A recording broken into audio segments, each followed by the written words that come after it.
I looked out the window and I daydreamed. I looked out the window and saw stories in my head. Very rarely do I have a conversation, quite frankly, like this one, Guy, about what we do for a living. I get Wilson yelled at me quite a lot. Run, Forrest, run. That's another one. I've worked with some of the greatest actors on the planet Earth, and when I watch them, I see them refreshingly battling the same self-consciousness that I feel every time it's time to start a job. Hey, it's Guy Raz here, host of the podcast, The Great Creators, where each week I talk about creativity with some of the most accomplished and iconic actors, musicians, and performers of our time. I am super excited about the conversation you are about to hear and see. It's with probably one of the greatest and most iconic actors of all time. His name is Tom Hanks, and if you're like me, you've probably seen more Tom Hanks films than you can possibly imagine, because he's done more than 80 films, including some of the biggest, most iconic films of all time. Big, Forrest Gump, Saving Private Ryan, Philadelphia, Toy Story, Apollo 13, on and on and on. In my conversation with Tom Hanks, you're going to find out about how not getting cast in a play actually ended up leading him to a hugely lucky break. You'll hear how Tom learned the art of role-playing by horsing around with his siblings, and also what he learned from his collaborations with directors like Ron Howard, Robert Zemeckis, and of course Steven Spielberg. Our conversation starts in Northern California, where Tom grew up. He spent most of his childhood moving around. His parents were actually divorced, and he mainly lived with his dad. And by the age of 10, Tom had lived in 10 different houses. But he says that something about all of that change actually seemed kind of exciting. I want to start by asking you about your childhood, because it's very similar to my wife's in the sense that her father was married 3 times, her mother was married twice. She has brothers and sisters from different marriages. She moved around a lot. It was a very unstable and disrupted childhood, and yet she's the most emotionally stable person I've ever met in my life. And so it's kind of amazing, because sometimes people turn out that way and sometimes they don't. And it seems to me that you kind of turned out that way, right? Like you had this like textbook disrupted childhood. Well, everything but child services being called.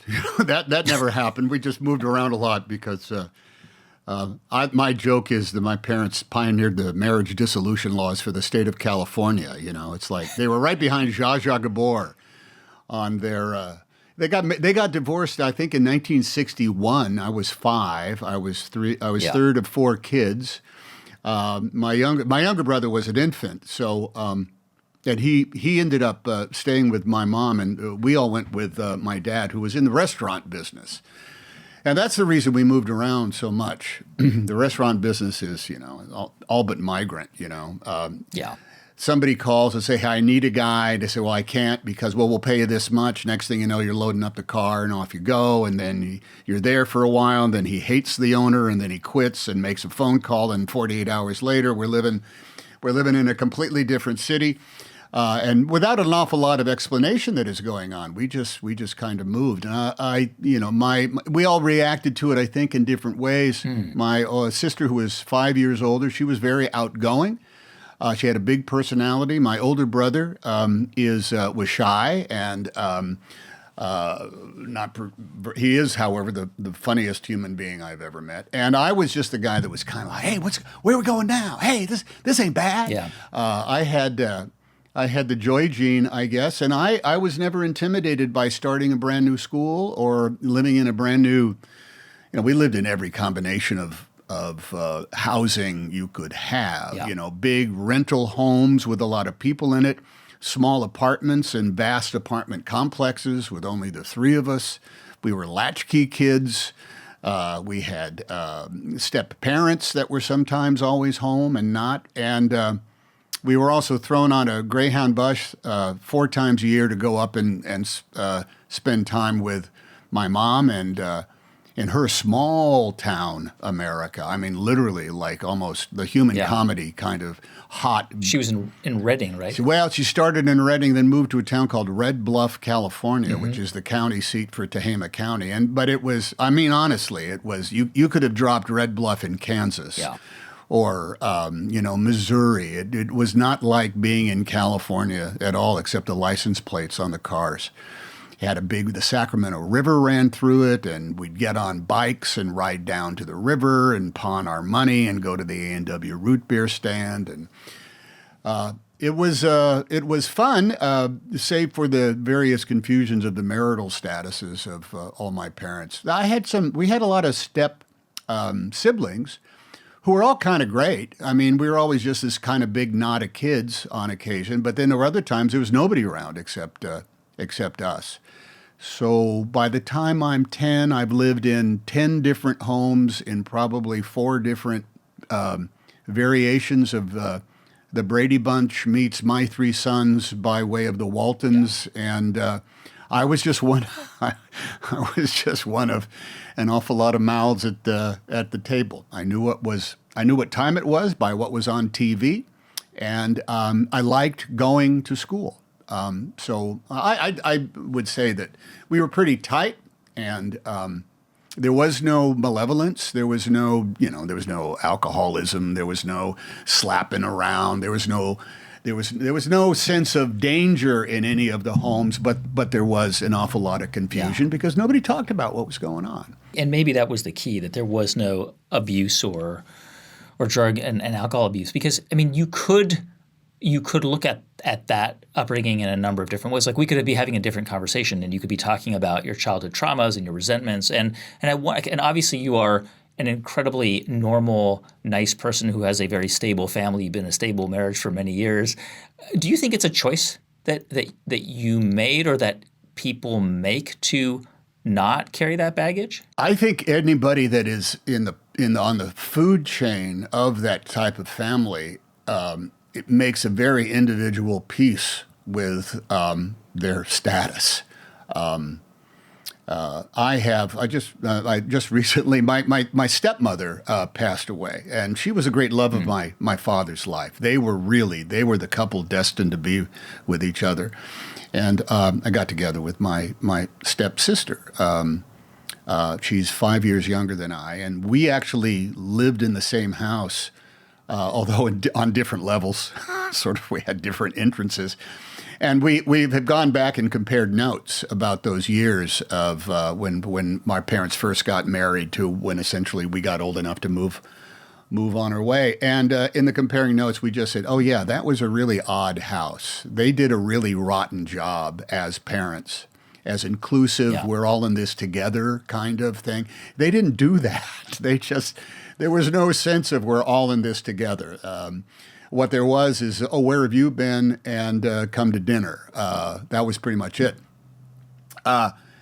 So what comes along after that is, if I was going to put it in the way I took it, was magic always came along. Magic by way of we are moving. Magic by way of we're leaving these people and we're going to go start completely all over. And when you're young and you think that life has a degree of permanence, and that permanence is not necessarily great, I'm not having a good time in this house, in this school, in this neighborhood. Yeah. And then one of your parents comes in and says, we're leaving. And you hop in the car and you drive away. And it is like, well, that took care of that. Right. That's done. Right. And now we'll go over to a new place, and there's new furniture, and there might be, there's new friends to make. And my joke is my dad would take the 3 of us out on the driveway and say, well, kids, excuse me, your school is somewhere in that direction.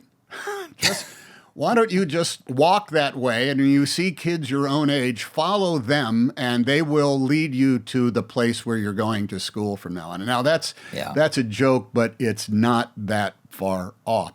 So this concept of magic, if you just wait, something new will come along and alter your stature and your status and your time in your neighborhood. So by the time, look, I've been married twice. My kid's mom passed away just in 2002. And Rita and I have been married for 34 years, and you just end up having the same faith in that magic. Oh, this magic occurred, and here it is. And you sort of like finally land in a place that needs no altering. Yeah. And I don't know if is that a choice, or is that just the natural flow towards what you desire. I would say that it kind of like matches exactly what I do for a living, which is enter room and seduce all people in it. That's what I did every time I would imagine that your wife went to an awful lot of schools, and if that's a socially uncomfortable situation, like it was, I would say, for my brother, that's an awful lot to adapt to. That ends up being an interior battle that you have to pursue. I did not feel that. I just I started a brand new school in first grade, and then I started a brand new school in second grade, and then halfway through second grade, I began a brand new school, and I stayed in that, and then I began another school in fifth grade and another one in seventh grade. And I just thought, hey, I dig the mix, man. Yeah. I had friends who literally were living in the same house that they were born in, and they were going to the same school. And I honestly thought, how can you stand that, man? Where's the variety in life? You gotta go. And I have plenty of variety in life right now. But as opposed to, I don't know if you're 10 or 11 or 14 years old and you're conscious of actually making a choice. Right. Other than how do I deal with the reality of what's going on here? I'm wondering how you as a teenager became interested in theater, because you were, from what I understand, you grew up in Oakland basically, and you were going across the bay to the city of San Francisco to see The Iceman Cometh, which is pretty sophisticated stuff for a teenager. How did you get drawn to that? Was there a teacher? Was there somebody? It was at Skyline High School in Oakland, and it's a 3-year. They have 3-year high schools in Oakland, and so my sophomore year, my first year in high school, you're definitely low man on the totem pole, and I just thought high school for my sophomore year was just like some bad version of every TV show you've ever seen about high school. What do? Well, you take chemistry, and you run track. And there's a clique and social hierarchy that maybe you take part of it. And I hung out with kind of like a spiritual crowd, and we talked about highfalutin things. But as far as going to school itself, it was just a place to do time, 6 periods, 6 classes, a level of disinterest. But then friends of mine were in a play, the school play. And I went to see my pals in it, and it was a real play. It was a big auditorium, and it was like a theater, and there was a set, and there was lightings, and there's people I knew up there, and they were performing in Dracula. And I just thought, what is this? Where did this come from? Is this something you do in school? And the next year, I was in quote-unquote drama class, and my teacher was a man by the name of Raleigh Farnsworth, and he was a career educator of theater arts all his life. He was gay, and I didn't know that. Nobody did.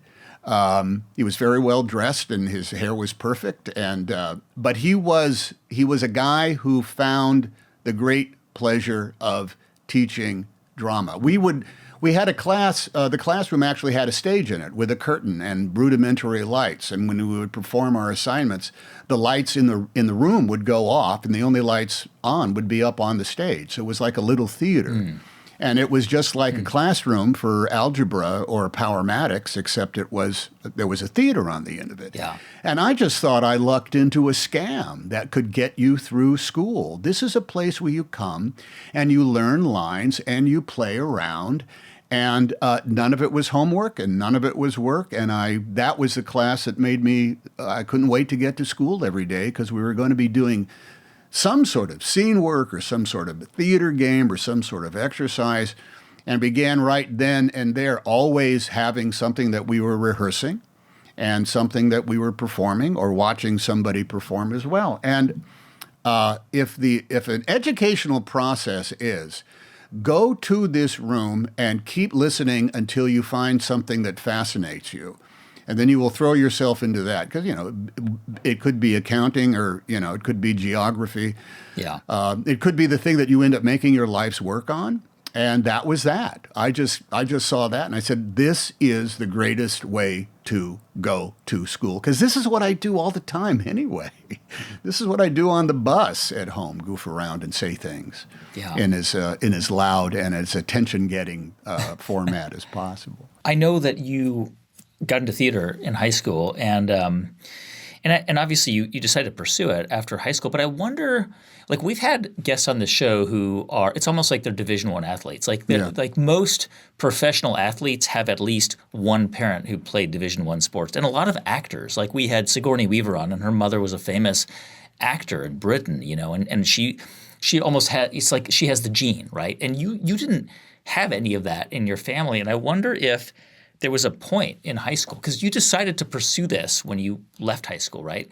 So it seems like there must have been somebody who said to you, Tom, you're really good at this. Like you should pursue this thing because it's kind of a crazy decision to make. I mean, it is the least stable, least promising career to pursue. It's so hard to make a living. And you must have, I'm assuming somebody said, you should pursue this. You're good at it. I didn't know that was a living that you could pursue. Right. I get doing plays in high school. The high school play, that's part and parcel to Americana. I will say this: that Mr. Farnsworth was the guy who pegged me as the man with energy, the guy who came into the room, the guy that you could just say. Just hit the on switch, and I took off. Now, that came from 2.5 years. I will say this. That came from 2.5 years of my dad was not married. He was working in the restaurant business. My sister and my brother and I were all alone for most of the day, right up through dinner and right up through going whatever our homework was and going to bed. And all we did in this small apartment in Alameda, California, was goof around and entertain ourselves. Yeah. And I was the youngest person, and my sister was hilarious, and my brother was hilarious, and of course fists flew, and screams were done, and we all threw stuff at each other. Yeah. But on your average Saturday, Sunday, and even on school nights, we turned the doing of the laundry into a massive production, or the making of a dinner into a hilarious sitcom. We just did it naturally because we're just entertaining ourselves, and there was no governor, there was nobody telling us what it was. So that energy that I ended up discovering that there was a place to do it, and Mr. Farnsworth, look, he cast me as things where I was not the lead, I was the energy of something. Now, we did 2 shows a year at Skyline. We did a fall play and a spring musical. And the auditions for the fall play and the spring musical would happen on a Wednesday and a Thursday and a Friday, and the cast list would be posted on the drama classroom door on Monday. I got no sleep at all Saturday and Sunday, anticipating, what I might be cast as. Never the lead, but the guy who had to have energy. I was Sir Andrew Aguecheek in Twelfth Night. Who does Twelfth Night in high school? Well, we did it because we had a couple of people that were magnificent, a couple of really talented young people that ended up doing it. So that was high school. And then I was just going to junior college because that's what I couldn't get into anything. And so I was just going to junior college. And I ran into John Gilkerson, who had played Sebastian in Twelfth Night. And he was a true creature of the theater. He was a puppeteer. He belonged to the International Guild of Marionette Artists when he was only 15 years old. He was one of those guys that just lived this world of creativity much older than, And being. he was a drama teacher there at the junior college? No. He was just a guy in class with me. He was a classmate. And at one point, we stayed in the Bay Area when everybody else went off to their universities, and I ran into one today. He says, "So what classes are you taking at Chabot, CHABOT, Chabot Junior College?" Yep. And I said, "Well, I'm just taking sociology. I'm just taking those accredited classes in case you go on to a four-year university." And he says, "You're not taking any drama classes?" I said, "Well, no, I'm not." He says, "Shame on you." He literally said those words, "Shame on you." Wow. You should. Wow. You should be taking drama classes, and you should be doing shows. Shame on you. And he rattled me, and I realized that, okay, that's a wonderful vote of confidence, but I also, he said it in a way that reminded me that I missed it so. I missed the juju of being in a class and learning lines and being critiqued and having to perform for somebody. So from that, I took a drama class every year, every quarter when I was at Chabot after that.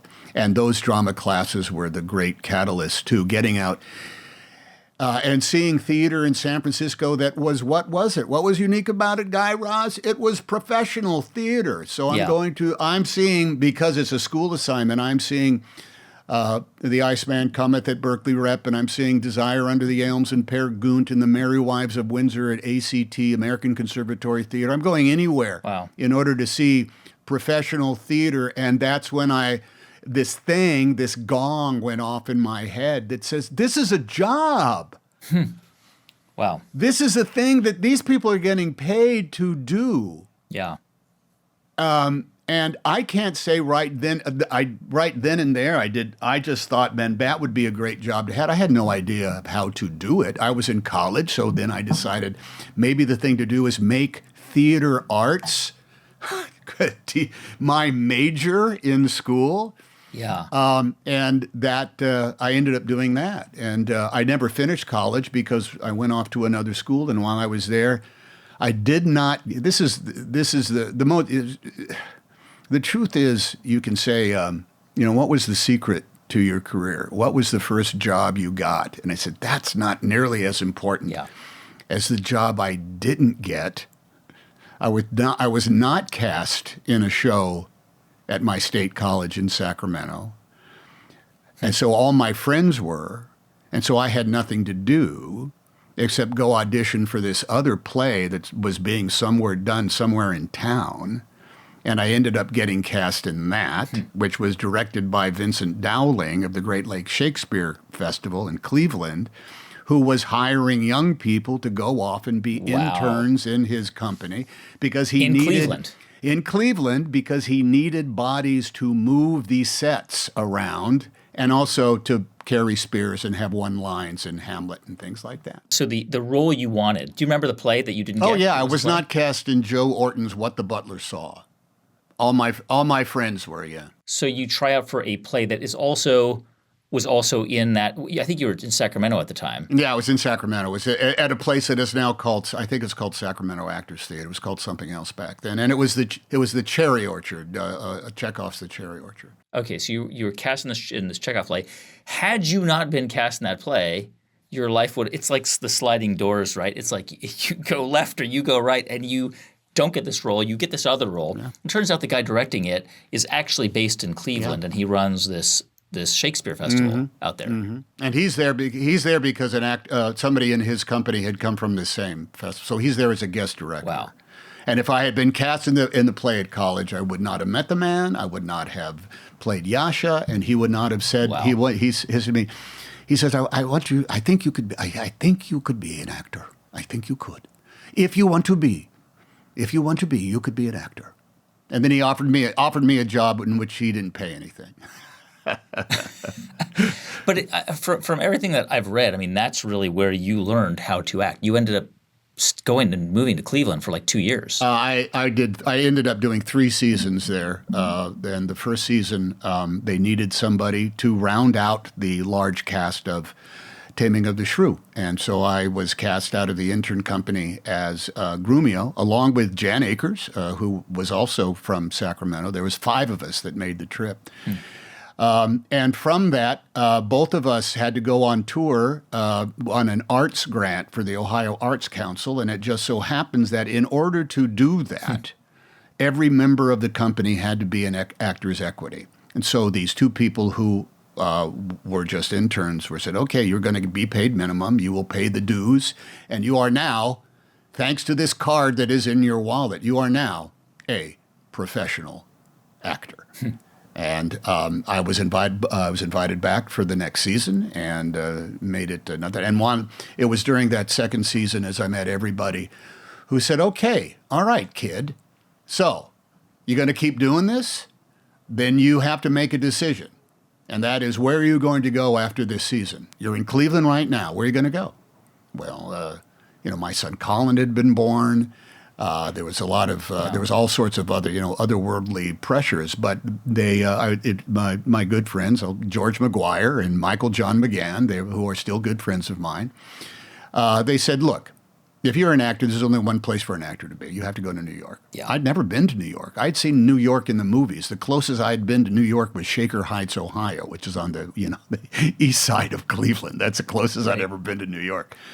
And they shepherded me through the process of being broke and poor and on unemployment in New York City. But they were right. What happens is if you have that card in your wallet, you do get to sort of audition for absolutely everything that goes on in the world theatrically. And had I not done that, and I not followed their both advice and enjoyed the benevolence of their goodwill, of which was substantial, I wouldn't be talking to Guy Raz today on The Great Creators. Because I know you got to New York around 1979. As you mentioned, you were so young. I moved there in 78. Yeah, late 78. 78. And you're 22. You had your first kid, and you are moving there to become a stage actor, right? I mean, that is your pursuit. You're not thinking television films. You're thinking I'm going to go and become a stage actor. And what do you remember? I mean, that was a right. I mean, what do you remember about that time? And we think about the late 70s, early 80s in New York City, and it was if you just picture Taxi Driver. Robert De Niro. That's what New York City was. The Warriors. Walter Hill's movie, The Warriors. That was literally that was like playing in. I lived just off Times Square in this terrible little place, but actually with some benevolent folks that were in it. But it was. I got very lucky because. I did not have to take a regular job because 25 weeks of work in Ohio with a contract qualified me for 25 weeks of unemployment from the state of Ohio. Right. So I did not have to wait tables. I did not have to get that kind of job. I was able just to eventually go in and sign and barely survive. Yeah. I remember we had these big, long discussions about how many deductions do you take on your weekly paycheck? And I said 0 because I was following the example of for instance, take none because then you get a big check, in April. You get a check in April. And they were right. I took no deductions on my salary and got a check for $800, which was, oh my God, it was a fortune. A lot of money. Yeah, that was a lot of money. The other thing that happened, what happened there was you end up trying to do anything at all in order just to perform, not get paid, just to perform, and you need some brand of professional representation. And I was lucky enough to be in a workshop sort of production that was a fledgling Shakespeare company was trying to develop its rep and its cred, and I did a production of this sort of commedia dell'arte. Once again, I was the loudest guy on the stage. They needed somebody with volume and energy. And one of the actresses and I said, "Hey, I know a guy who's a manager," and I told him, and so you can go meet him. So I ended up going off and meeting a classic kind of like showbiz manager. So you think you got what you want, kid, huh? That right? Well, let me tell you what the secret of all of this is. Potential. That's the secret of this business, and you got potential. So this very old school manager ended up sending me around to some agencies. Agencies that would never have had me in were it not for a phone call from somebody like my manager. And that ended up being part of a go-see audition cattle call that the American Broadcasting Company was running. Yeah. And this happened very fast. I can't tell you the speed with which this happened. Yeah. It was like lightning. I did go back to Cleveland for my third season there, but I even left that early in order to go back and hit what they called pilot season. Yeah. Which I didn't know anything about. But I walked into the ABC had a lot of they had a lot of money back then. It was there were 3 networks and they were all viciously competing, and there was what it was is the American Broadcasting Company said, we're going to work with the legendary Joyce Selznick casting. Joyce Selznick, who is connected to those Selznicks by the family name. She was a legendary casting person in Los Angeles, which meant nothing to me because L.A. was where you went to Disneyland in L.A. That's the only reason you went to L.A. And they were having this famous, it was a talent search for talent development deals that they were going to sign people to. I didn't know this. I found this out later. And they were going to take these people and stick them in all of their new series. And lo and behold, there was a class of us. I know Ann Gillian was one, and she was put in It's a Living. And John James was one, and he was put in Dynasty or something like that, one of these.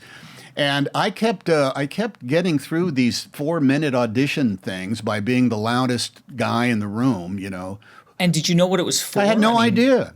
I had no idea. It was just audition and read these lines or deliver something. That was kind of like, tell us a little bit about yourself and read this copy and thanks for coming in. And, oh, by the way, can you come back next Tuesday and we'll do a little bit more? Wow. They were surrounded by piles of resumes and takeout food. They were just seeing, when I say cattle call, they were seeing 8 million people. And I had been on other cattle calls. So I had been on things for TV commercials and like National Lampoon, various things they called equity principle interviews where they sort of have to have these meetings and they see 400 people in the course of the day and it's all thank you and thanks very much.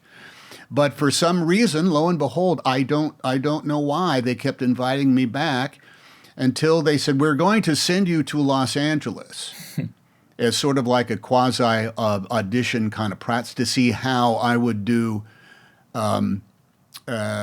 in the true meat grinder, which is go read for a specific pilot with specific producers and what have you. And I know there was at the time they were trying to develop such things as the TV version of Breaking Away, a television show that was originally at first it was called Jack Flash, and later on they called it into the Last American Hero. There were all these sitcoms that they were doing, some which went and some didn't. And they say we're going to go to L.A. We're going to fly out to the coast. We're going to fly out to the coast. And I didn't have a credit card and I had no money and I didn't even know how I was going to get around. And they gave me these vouchers for taxi cabs in Los Angeles. And it was surreal. And I would go out and I would do what they said. I'd be in some hotel for 3 days, and then I would go back. And they'd said, "Oh, you shouldn't have gone back. We have a few more things." I kept going back, but then, lo and behold, found out that they had signed me to this talent deal. I was part of the class. I didn't even know. It's just sort of remarkable to kind of get your head around this because you are a total unknown at this point. Like you are a nobody. No one knows you. There's an open cattle call.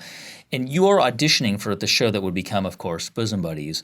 And you came from the Shakespeare, like you were a Shakespearean actor. Like that's what you had been doing for the previous 3 seasons. And it's almost like you were back in your apartment in Alameda horsing around with your brothers and sisters. Like that was the character That's exactly, Yeah, that was it. That's right. There is something to do. Look, the experience of doing Shakespeare with trained professional actors is, if you got to go out on stage and make sense of saying the Duke does greet you, General, and requires your haste post-haste appearance even on the instant, if you got to make that thing sing, that's great training in order to walk into a room and say, what's the intent of what this character is? And, I see. On one hand, it's very funny, but on the other hand, you've got to be a real guy. Yeah. In the theme of the job I did not get, I had been out and was auditioning for everything that they wanted me to audition for. And you get called into the network in which you're sitting in the waiting room, honestly, with 27 other actors, and they're literally figuring out who's going to be in what and who's going to be sent home. And I auditioned for Bob Miller and Tom Miller and Bob Boyette, Miller, Milkus, and Boyette Productions, the creative force behind Happy Days and Laverne and Shirley and Mork and Mindy and a ton of other things. Wow. And they had a show that they were going to, it was the TV version of Foul Play, the movie Foul Play. Yep. And I went in and read for the TV version of Foul Play. Great movie. And they said that was great, Tom. Barry Manilow. Can you go over? Can you go sit in that office right there, and we'll come talk to you in a second? And I said, okay. So I sat at some guy's desk at ABC in Century City, and Bob Boyette came in and he said, well, we don't want you for Foul Play. I said, okay. He said, we want you to do Bosom Buddies, which I had auditioned for. I said, okay. Yeah. And that and that was that. And that was that. I was watching, I went down a Bosom Buddies rabbit hole the other day. How do you even find it? Are they on YouTube? You find it. Okay. All right. You can find it. And I remember watching it as a kid. And what's remarkable is that it's a physical role. Like, you are a physical comedian. It's almost like you see elements of like Kramer from Seinfeld or Chandler from Friends that would happen, decades later. There was you weren't just like this kind of, fun-loving guy. Like, it was a physical role. Yeah. And there's a scene I remember watching where you're with Peter Scolari, the other bosom buddy. And you dare him to slap you, and then he slaps you, and you see, do that again. He keeps slapping you, and you're just standing there while he's slapping you. And then you sort of are kind of wrestling with him. And that was a. That was it. You probably remember what I'm talking about, right? Yeah, I do. That. And I wonder how did that kind of acting come more naturally to you because of where you came from and how you grew up versus the kind of acting that you had been trained to do for the previous 5 or 6 years? I think that I had been cast an awful lot as that guy who did very physical stuff. When I played Grumio in Taming of the Shrew, I was all over the place. I was flopping left and right. I was getting beat up. I was getting smacked. I was being dragged by an imaginary horse on stage. The physicality of it kind of went into being the Shakespearean clown. But it was. That was still just me goofing around in the living room in a pair of socks, seeing how far you could slide before you ran into the glass door, the sliding glass door. And Peter and I can't stress enough the bond that Peter and I developed in the course of doing that. It's clear. It's clear. We spoke a secret language, Peter and I did, because we were the only 2 guys on the show. That was one thing. And we were in every scene together. And he had this tight gymnast body. He had the lowest center of gravity and had it was all muscle mass. And he had this intense. He wanted to be Buster Keaton, and he had this great stone face. And his physicality. We were always working out. I remember there was one thing where he threw our portable, Kip and Henry's portable TV at me. He says, oh, you think this is yours? And so he threw it at me. And the joke was going to be that it was going to smash on the floor, and then we'd get on with the rest of the scene. And what we did was it had a little handle on it. So I said, hey, can you throw that at me so maybe I could grab the handle in midair? And so we worked on it, right? And it wasn't in the script. And when we did it for the writers at the read-through, they stood up and applauded because we worked it out so that Peter he was a juggler, and so he had great spatial, dexterity. So he threw it at me so that the handle was right up, and I could reach over and grab the handle, and then just like I caught it in midair. Wow. And then he threw in this kind of look as like, hey, and I threw in this look of like, hey, and it became a different beat. And we kind of took on it that was our job, to find these little cracks in all these scenes that the writers wrote and just develop this other kind of stuff. And the physicality of it was we were extremely young and, I have attention deficit disorder probably. It was always too caffeinated. But we were just trying to take it and like bulk up comedic scenes so they wouldn't just be standing there saying 5, 6, 7, 8. And we became extremely, extremely tight, almost too tight for some people on the show. I know that, and I know that you were very, very close with him, and obviously he's no longer alive, but the two of you went on to collaborate a few times and were on the stage together. I'm curious about your personal life. I mean, you were living on unemployment like 6 months before that. Yeah. You were getting no work in New York City. You had children. You were unknown. And you're now on a national network television show that at that time was watched by tens of millions of people, presumably.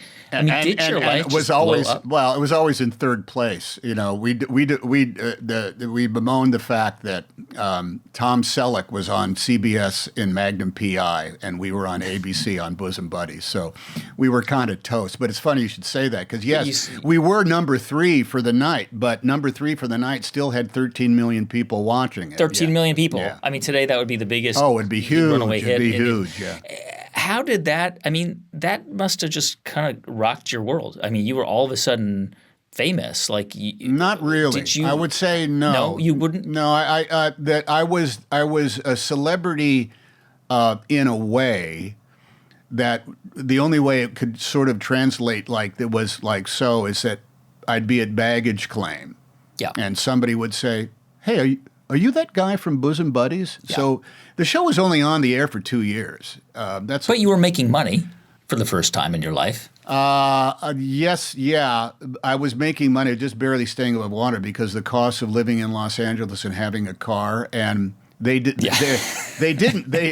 ply us with a ton of money. I mean, when you think of between, this is 1980, and I got paid $5,000 per episode. But half of that goes to taxes, and you lose some other 2 commissions. Yep. And so I was kind of like, look, I had enough money to make house payments, but only for a year. And I had, by the time the show was over, my daughter Elizabeth was born. So you had 2 kids and a house in the valley, and waiting for the phone to ring. And whatever nut that you were able to put away was, it was quite dwindling. The thing that happens after your show is canceled is that you're on a show that's been canceled. Yeah. So there is, on one hand, there's an onus, as in, kid, you had your shot and it didn't pan out. Yeah. But the other thing is, the other thing that can happen is, well, he was pretty good on that show. So other people, some other interests would come around to it.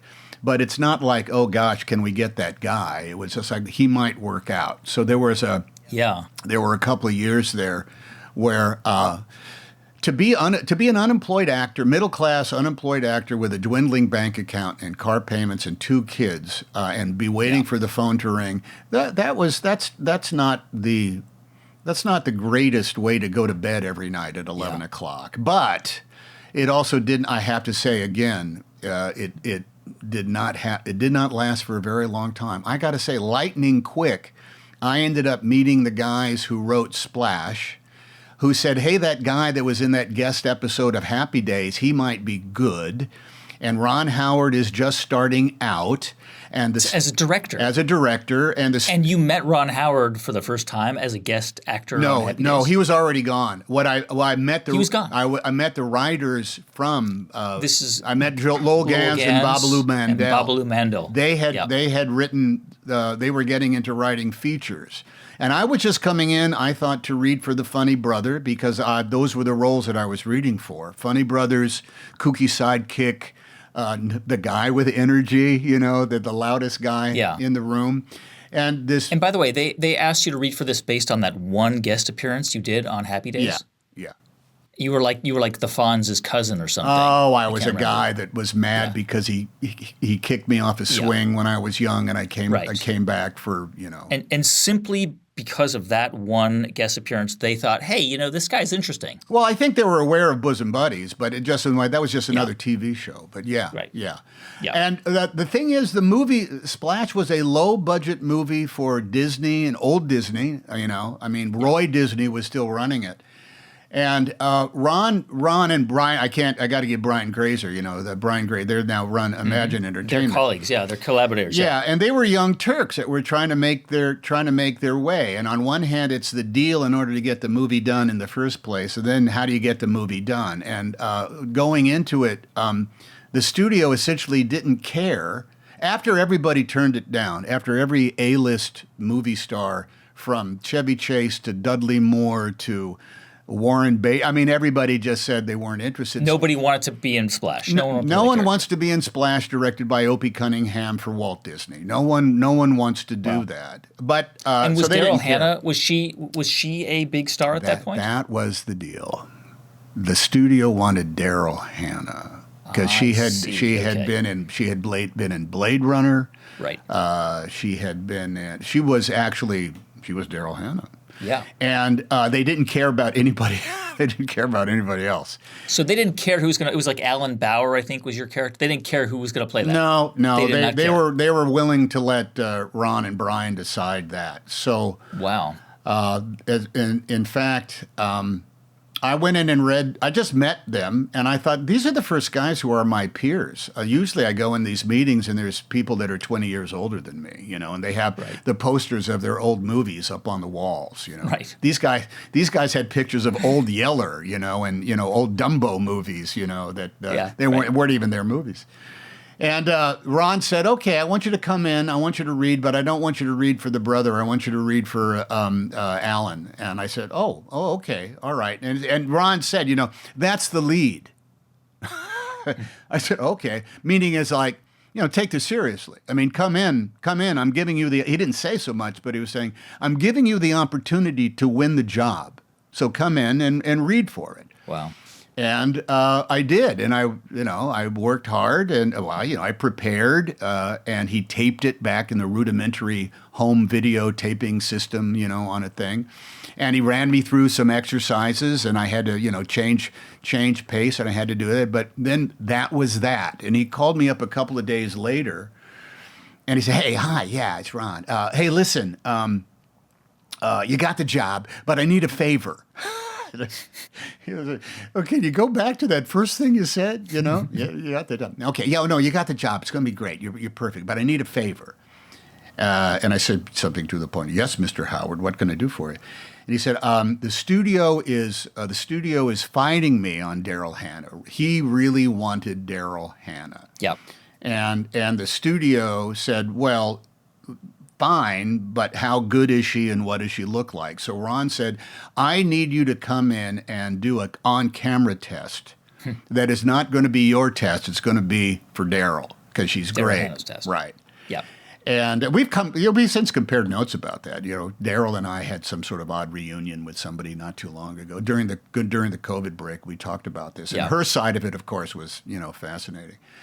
And I said, okay, all right. I don't know what a real and he said, like on video. So no, this will be a real camera test. I didn't know what that was. It was lights and 35 millimeter and a camera dolly and push-ins and push-outs and a scene, the whole bit.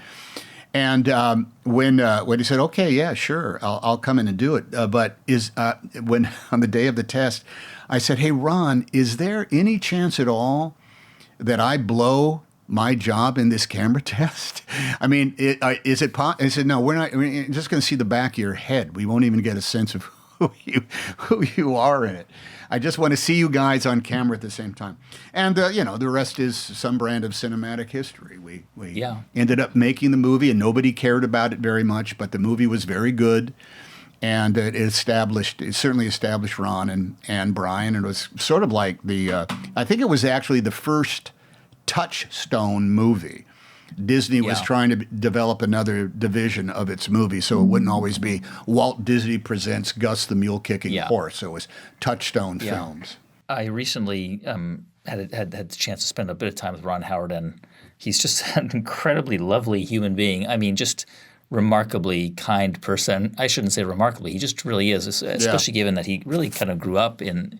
He's in it for all the right reasons. He does this because he just loved it, and he figured out that he loved it when he was literally Opie. As he was growing up on that show, he just said, "This is what I want to do for the rest of my life, but I want to direct." And there you have it. This sort of begins sort of this period of, a collaboration that you would go on to continue with Ron Howard, collaborations you would have with Robert Zemeckis, with Nora Ephron, with Steven Spielberg. When I say collaborations, I mean literally like getting into the script with these directors, working on changing the character, investing in movies that weren't fully funded. Let's talk about Ron Howard for a moment, because you would go on to make many films with him. How did that collaborative relationship begin? Because sometimes it can be heavy-handed, right, where the star is saying, I want to do it this way. But from everything I've read about the way you've collaborated with all these different directors, it was really a collaboration. It was like, let's sit down and have fun. And so what do you remember about Ron Howard? Like when you were on Splash, when you were in Splash, you were not a powerful Hollywood actor, but were you able to change that character, or were you able to put your stamp on that film in a way that felt right to you? This is all about what the collaborative process are, and there's some people that realize that Ron would come with the bare bones and have faith that somebody is going to add spice to the stew. And look, there's plenty of it. Here's the shot. Here's bang, bang, bang. This is what we're doing, like that. But Ron started off of saying, what else? Anything else we can bring to this? And that was, on one hand, sort of in tune with. I'll go back to Grumio in Taming of the Shrew, because it's just lines, unless you add stuff to it. How about if we try this? What if this means that? And I didn't realize for a while that that's what directors like Ron and Bob and Steven and Nora want from the reason they're casting you in the first place. They want you to have some idea that is in tune with what the text wants, and yet can only be provided by whoever is playing the role. There was and Ron said, "So what do you think of this? What do you think? What do you make of this? And I would be so dumb. I'd have all sorts of ideas because I did not know how movies were made. And Ron would point out to me, well, we can't do that because that's a whole other shot. He's literally saying, what can we do here? What can we do in this scene that is covering this bit? And I remember there was one. They had built a stage that was in the apartment building that Alan lived, and there were elevators on both sides of the hallway, and there was a button for both elevators. And I didn't know why. Only one elevator worked, because it was a set. So they said, well, look, I'm in a real hurry because I'm trying to find her. She's left the apartment. I got to go find her. Out there somewhere, and I'm in a real hurry. So what if I come out? And he says, okay, all right. So, come out and press the button and wait for the elevator. And I said, well, that's exciting. Okay.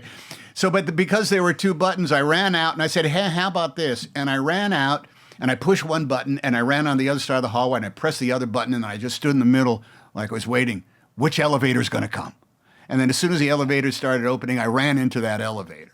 And Ron said, yeah, let's do that, but we're going to have to push the camera back so we can see. So that's the type of thing that collaborative directors are going to want. And without knowing that is kind of like, look, that's what Victor Fleming did on Gone with the Wind, and that's what,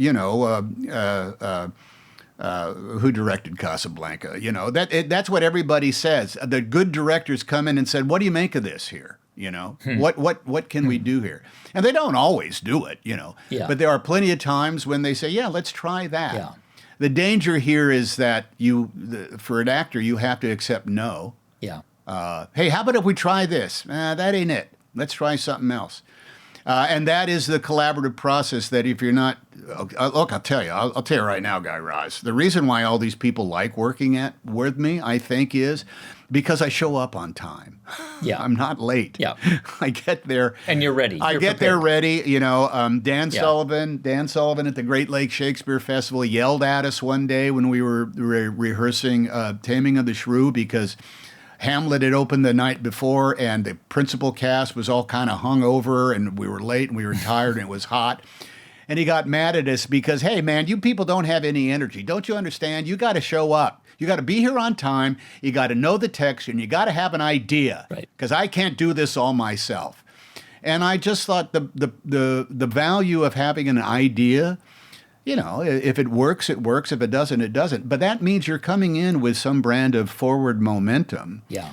Something that is going to add something to it. And it's, I have to say, I worked with a lot of people that say, hey, what do you make of this right here? And that's the sauce. Tom, I'm curious. I was just thinking about all the films you've been in. Obviously, we can't talk about most of them, but it's pretty remarkable because I think, I've seen most of the films you've been in, almost all of them, and just you just do. And I think a lot of people can say that. And I think about the characters in the films you've been in. You've played Mr. Rogers and Ben Bradley and Colonel Tom Parker and Forrest Gump and Andrew Peck in Philadelphia. I can go on. Walt Disney, Charlie Wilson. And what's remarkable about the arc of your careers, you've made so many films and very few of them have bombed. And I wonder how you. There have been a few, but very few, given the number you've made. Well, yeah. It's like anybody who plays pro ball loses games. Yeah. But I wonder how you have. It seems like your judgment for the scripts you choose and the roles you play is obviously very good, and I wonder how you make those decisions. Like, for example, Forrest Gump. Somebody could have read that script just on paper and thought, oh, this is weird, or this is kind of schlocky or pastiche or whatever. And you saw that film and you thought, this is going to be an incredibly successful. This is going to be a mega, well, I don't know, maybe that's not what you thought, but you're giving me more credit. Look, without a doubt, I was attracted to it for a very specific purpose because I just really I deemed relatively quickly that my version of Forrest he could only operate at the speed of his own common sense. That's it. He had no knowledge beyond what Mama and Jenny told him, and that was it. But that's just not the guy who plays Forrest Gump. Bob Zemeckis and Eric Roth, who wrote the screenplay, Gary Sinise, Michael T. Williamson, and Sally Fitt and Robin Wright. We all sat together for weeks with Bob, and Bob was saying, "Well, what do we make of that?" We start at the beginning of the script, and we all talked about everything. Even scenes we're not in, and what it meant to the text. That was like, you must know the text. That doesn't mean your own lines. You must know the text, because the text is the interpretation of the theme, and the theme is why you're all there in the first place. If I was going to say, and look, I don't know how to communicate instincts, but it's the thing that will always land. The question I ask myself is the theme of this movie worthy of the time and effort and examination of it to draw people into it, become involved? Mm. And a movie like that, because it was all about, oh my Lord, there were so many lessons to learn from that. But it would not have happened without the boss. Oh, you know what? Can we take a moment? I have to go get my power outlet to plug into my laptop. Please. All right? Yes. Let's all enjoy a 7-minute break while I go up and find my power outlet. I'll be right back. Thank you. All right.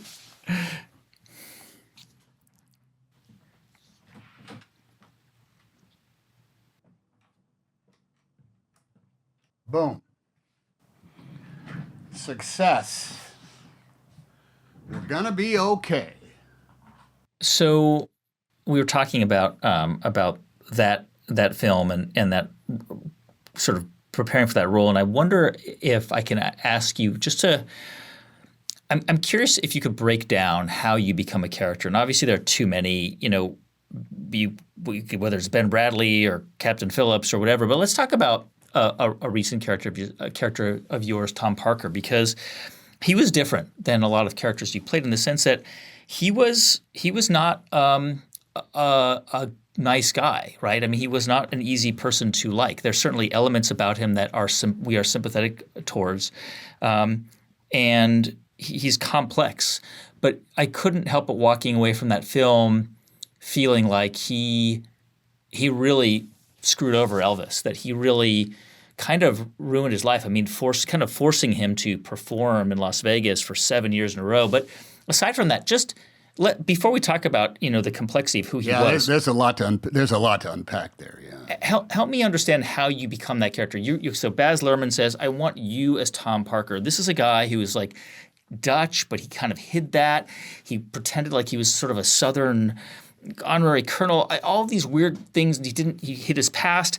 How did you sort of build the architecture for me about how Tom Hanks then transforms into this character that becomes convincing for a viewer? Yeah, I was very lucky because I had no idea what Colonel Tom Parker looked like. I had no idea what he sounded like. I had the same sense that, Colonel Tom Parker, he must have been a foghorn and leghorn kind of guy. Well, let me tell you here, son, I'm not going to tell you what you're going to do right now. And I had heard stories from my makeup man, Danny Strepek, who did Elvis for 4 movies, including Viva Las Vegas. And the first thing I ever heard about Colonel Tom Parker, he was just a low-class carny. That's all he was. He'd cheat you out of a quarter, that kind of thing. That's what I'd heard, but I did not know what he looked like. And when I did see what he looked like, I asked Baz Luhrmann, "Why do you want me?" This is a heavy-set, balding man with a hawk-like nose, with this weird accent that no one can actually place. And so my questions was, "Okay, boss, let's collaborate. What are you going for here? Are you going for the physical look?" And he said, oh, yes. So we're talking about a substantial amount of prosthetics in order to make me look like Colonel Tom Parker. He says, "Oh, yes. I said, okay. Now, I had just played Falstaff in a production of Henry IV here in Los Angeles. Because the other thing is, okay, so that's what you're going for as far as look, and I'm going to assume the same thing is going to voice, because I've received commands from directors. Oh, you're going to do a dialect. That's okay. All right. Very good. Stephen on Catch Me If You Can, he says, I want Carl Hanratty to be from Boston. I said, okay, all right. That's a tough one to get, but I started studying. Okay. So then after that, it's like, and why are you, Mr. Baz Luhrmann, what are you trying to crack here with an examination of the Elvis story? Because the myth has been done to death. Right. The myth has become accepted as the truth. And he said, exactly. As far as Colonel Tom Parker is concerned, he said, without a doubt, there would have been no Elvis Presley without Colonel Tom Parker. No, right. That's clear. Without a doubt. Yeah. The other side of it is, there would have been no Colonel Tom Parker without Elvis Presley. And I said, okay, now you're talking about the ego of a man. Now you're talking about a man who is in this for 2 things, the power of running the show and the delight of screwing the rubes. That's what we discovered. He was a carny, meaning that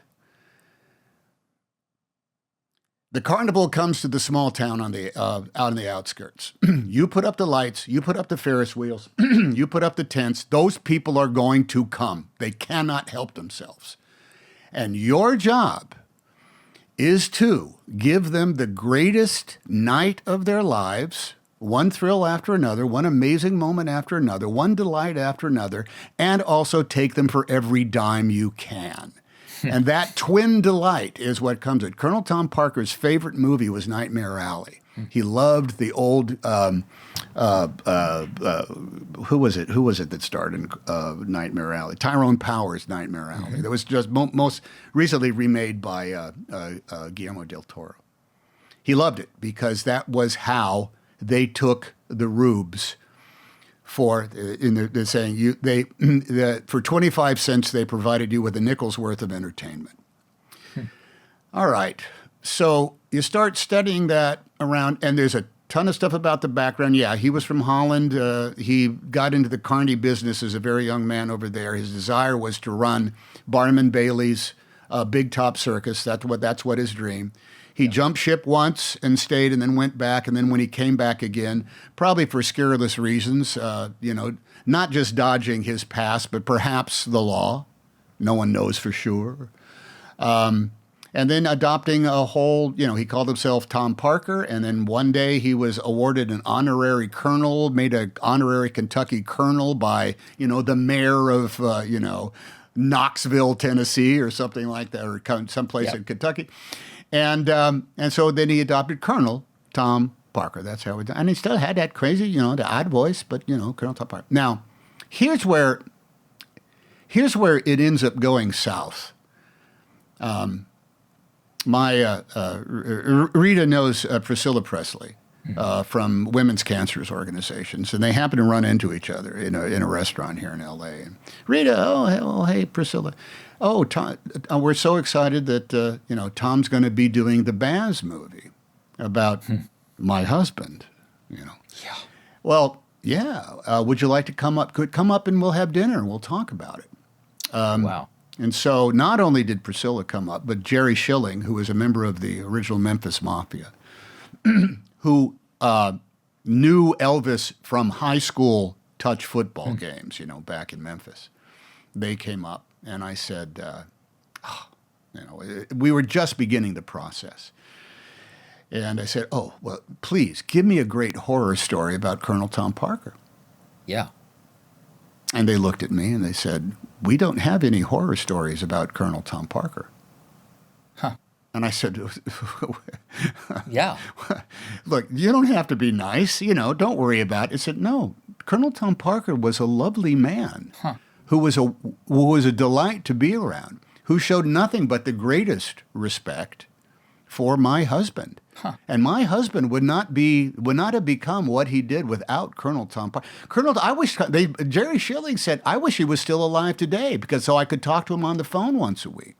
Wow. He took care of Priscilla Presley long after the divorce. He called her every Sunday and said, how are you doing? How's your daughter? Is there anything I can do for you? If there's anything that I need. Now, she also said, look, he was a carny and we had to sue him for the money that he owed us. But, that's because he was not my husband's manager. Huh. He was my husband's promoter. And both of them, both Jerry and Priscilla, described Elvis in a term that I think you would probably use for a great artist like Picasso or maybe Eugene O'Neill or somebody. They said, you have to understand, the only thing that mattered to my husband was music, performing music. At 3 o'clock in the morning, if he wasn't in bed, he would be downstairs playing gospel on the piano in the living room. That's what he wanted to do. He could not say yes or no. He said, yes, sir, of course. Yeah. He took guidance. And if you take this reality, there's this old story. It's not in the movie, unfortunately. I wish it was, in which the colonel said to Elvis, son, right now you have $1 million worth of talent. When I'm done with you, you'll have $1 million. And that's true. From the signing with Colonel Tom Parker, in which he was essentially making a living by performing on around in small clubs and selling records out of the trunk of Sam Phillips's car. Yeah. He went from that to moving into the Graceland mansion, which he bought cash, within 18 months. So that's what Colonel Tom Parker did for Elvis. The genius of Colonel Tom Parker cannot be overstated, but it is all washed away, I think, from the great legacy of the late 60s and 70s in which the colonel was wrong. I'm not going to say, he was not, he never advised Elvis. Yeah. He never said, I think you should do music like this. I think you should perform like this. What he was is very possessive. He wasn't about to, let go of the great elephant attraction that he had. That's another long story I can tell about. Yeah. If you want to be the richest guy in the carnival, own an elephant, because everybody pays 25 cents to see the elephant. And they'll also pay another 10 cents for 2 cents worth of peanuts in order to feed the elephant. And that's what it was. But when Elvis wanted to make movies, it was a very good, sir. I'll get a deal and you'll make movies. And if you want to make some more records, I'll get a deal with you and make some more records. If you want to go on a big national tour, I'll make sure that you can go on a big national. If what you want is what you do. What happened is that both Jerry and Priscilla told me that he was respectful. He called him Mr. Presley. They had a very tight bond. What got in the way, which gets in the way of almost every business relationship, is time and money. Yeah. I don't think I'm telling tales out of school that said Elvis came back from the Army in the early 1960s with a penchant for uppers, amphetamines. They're sold across the counter there. And everybody in the Army used them in order to stay awake for maneuvers and what have you. And that kept up, and then along with it came, you have to be able to relax. So then there became that yin and yang of, taking something that made you feel good to taking something that made you go to sleep very well. Now, we don't, Elvis, you could probably look at the history of drug abuse in the 1960s, and Elvis would make just as much sense as anybody who was famously a heroin addict, Keith Richards and Elvis Presley, they were essentially looking for the same sort of escape that you're going to get from some degree of narcotics. The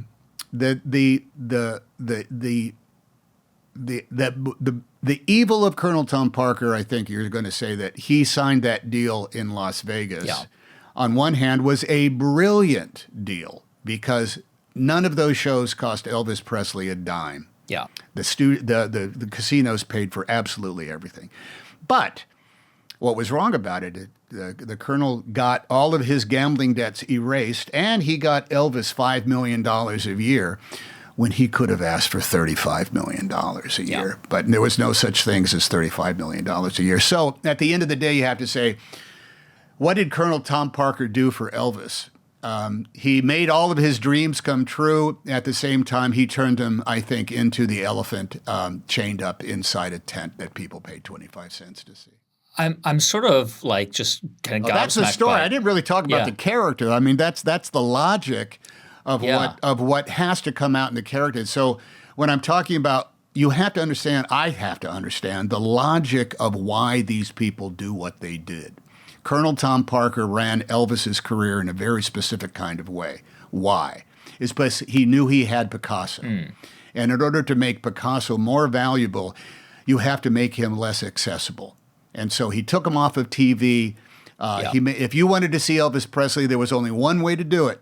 You wouldn't see him on the Steve Allen show after that one thing. You wouldn't see him on Tonight Show. You had to buy a ticket, you had to buy a record, or you had to listen to pay radio, in which they made money off of every time it played. I wonder, though, I mean, your portrayal of Tom Parker, I mean, I'm sort of kind of gobsmacked that Priscilla Presley, was saying those things about him, because while your portrayal was certainly sympathetic and you walk away understanding that he was responsible for Elvis's stardom, you also or at least I walked away from your portrayal thinking that there are sociopathic tendencies in him, that he's a man who lacked empathy. He was,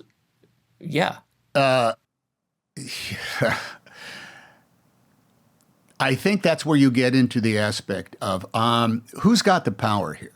I do, because you want my boy. And if you want my boy, you're going to have to give me exactly what I want. That's just the way it works.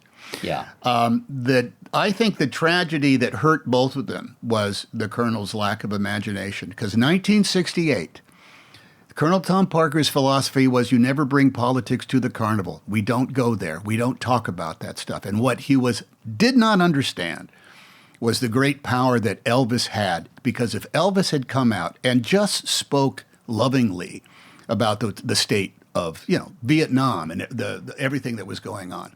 He pounded into Elvis that no, you're just an entertainer, you're just an entertainer, you're just an entertainer.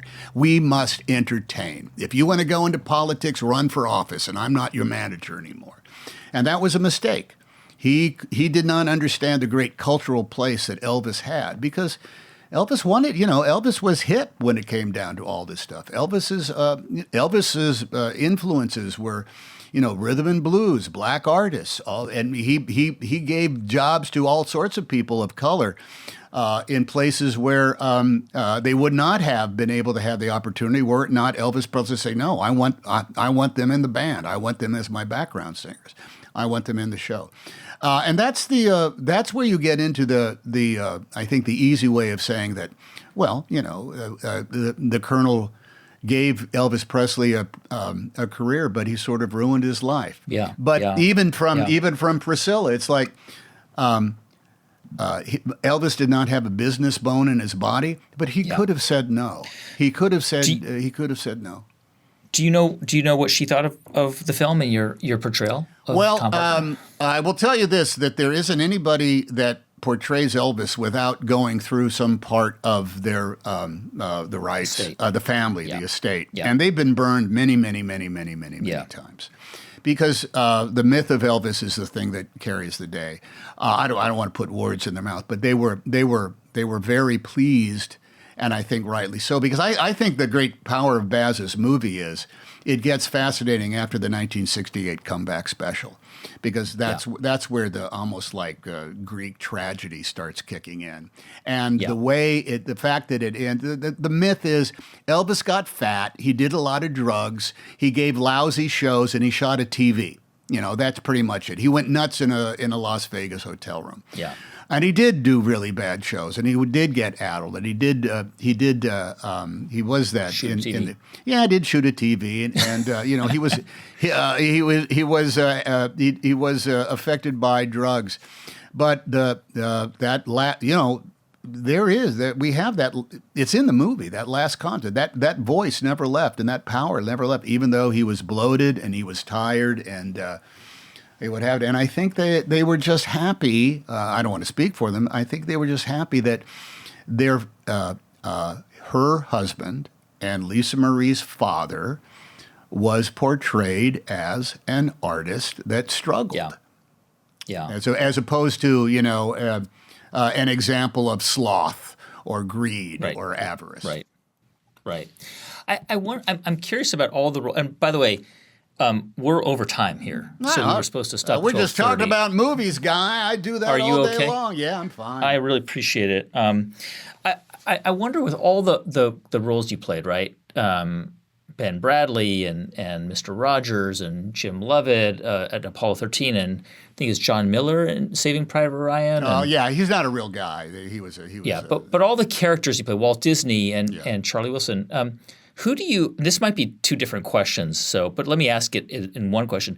Who do you most identify with? Like, who do you think you are most like? Oh, well, and maybe they're different. Maybe they're different questions. I'm not like any of these guys because I don't have the wherewithal or the stick-to-itiveness. But I would say there's a number of things that I reacted to immediately. Charlie Wilson. He wanted to kill Russians. Mm-hmm. That's it. He wanted to take them on head to head. Hey, they're the bad guys, and we've lost to them every time.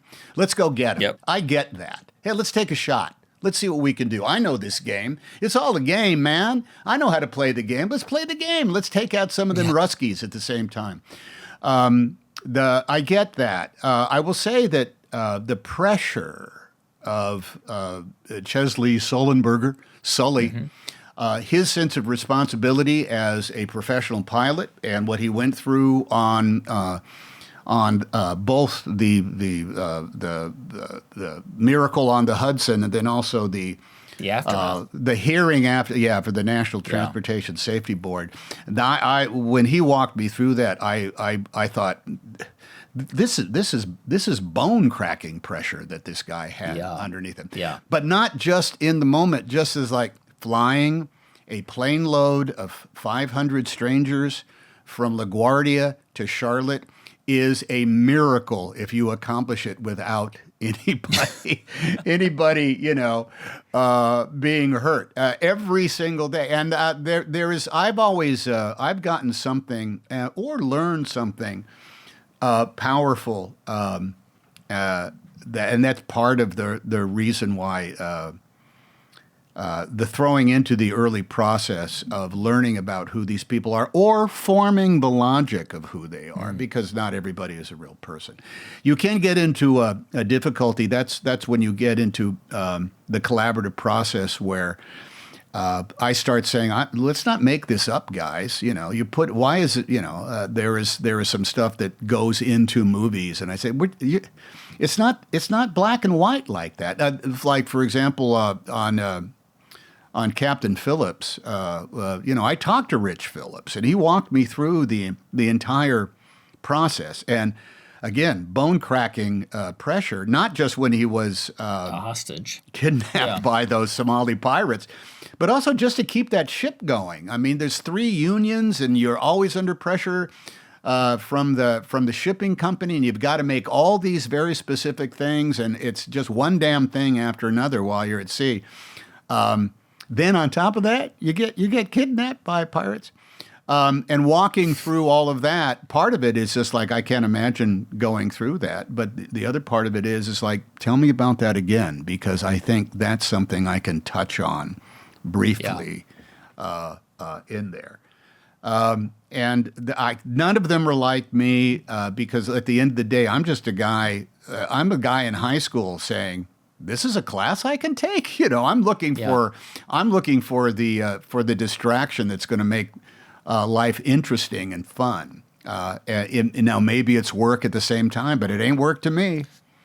I mean, in this, I'm sure you've been asked the version of this question a million times, but I wonder, like, I imagine that the characters that seem like they're the hardest roles to play probably aren't, and the ones that people might think are easier to play are maybe the harder ones. Like, for example, being Woody, just being a voice actor is really hard. Like, I've done that work. It's exhausting because you are physically moving and it takes a lot of energy. It's brutal. It's the hardest work you do as an actor because you cannot move. You do not have a costume. Yeah. And you have to be right on the mic like this. If you're over here, you're not on mic, so you can't move. You got to get right down there. It's brutal. It's tough. But I will tell you this, it's all exactly the same. Yeah. It is a constant like the speed of light.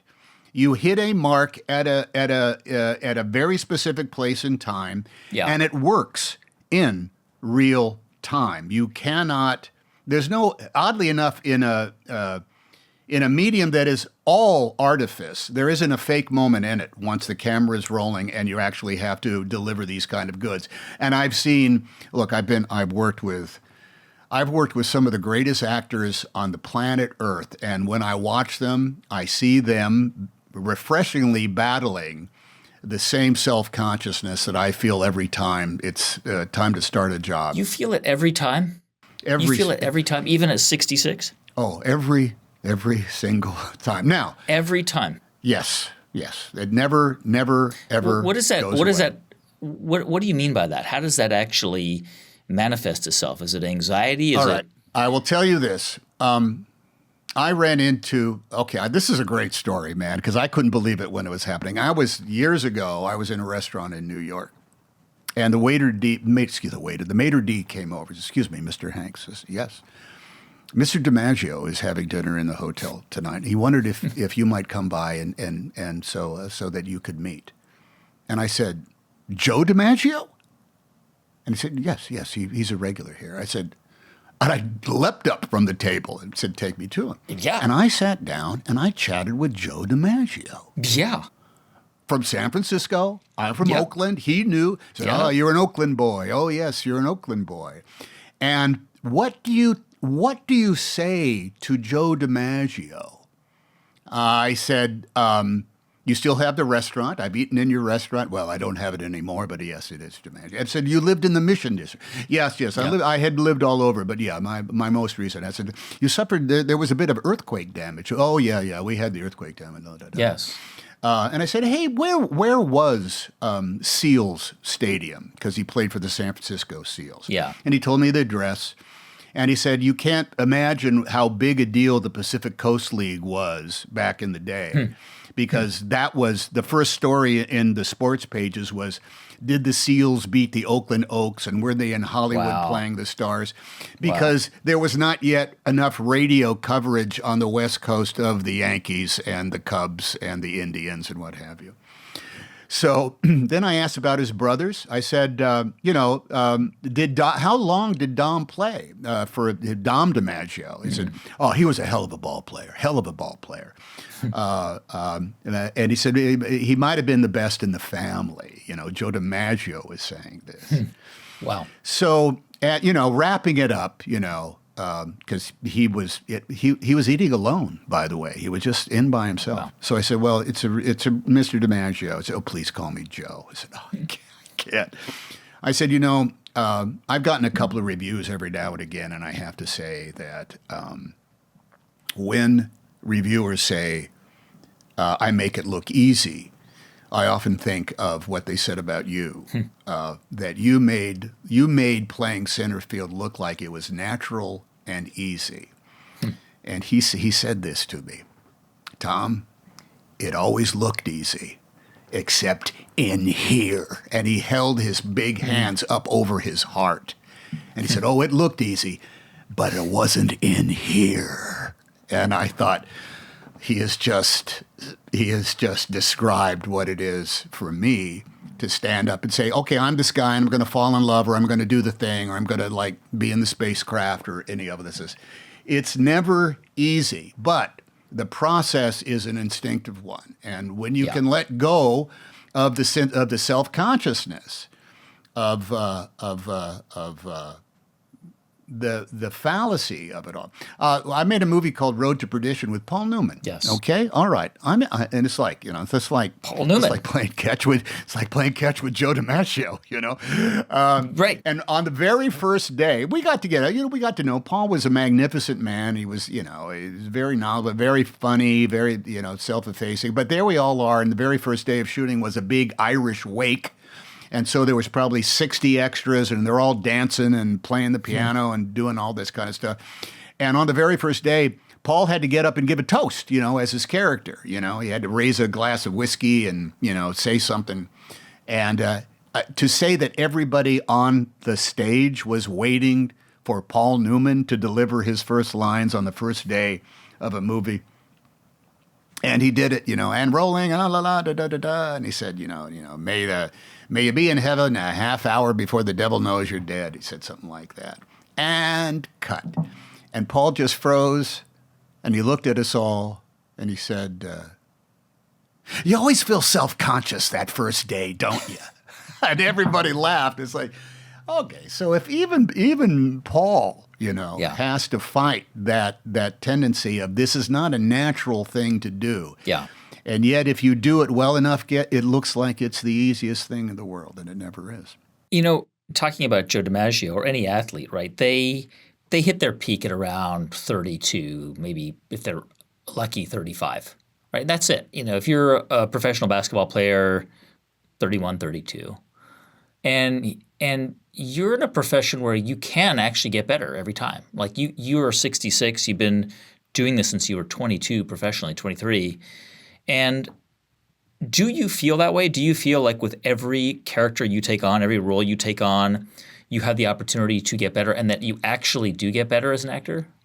I will say, the only measurement I have for is by the stuff that I don't pay any attention to anymore. Meaning that when you're starting out, you think you have all these responsibilities outside of showing up, knowing the text, and having an idea. You think you've got to oversee props. You think you've got to keep a certain sort of timbre going on. You think there's a different way in order to concentrate, in order to get there. You have all these kind of external things. You think you have to fight against distraction. Hey, quiet down. You got to do all you got to say, please don't talk to me. You have all these things in order that I used to have in order to protect what I thought was my mojo. This is the way I work and this is what I have to do. Yeah. And all of that stuff has just slipped by the wayside. It's just, there's the burden of thinking that there's all the stuff you have to keep track of actually gets in the way of what I think the real task at hand was to make sure, is to provide the pure motivation for the character that is obvious, but is something that's only locked inside your own brain. Like there's an example now, is like a lot of times, like the camera crew, there's a focus puller and there's an operator, and there might be somebody else there, the guy with the boom if you're on the soundstage.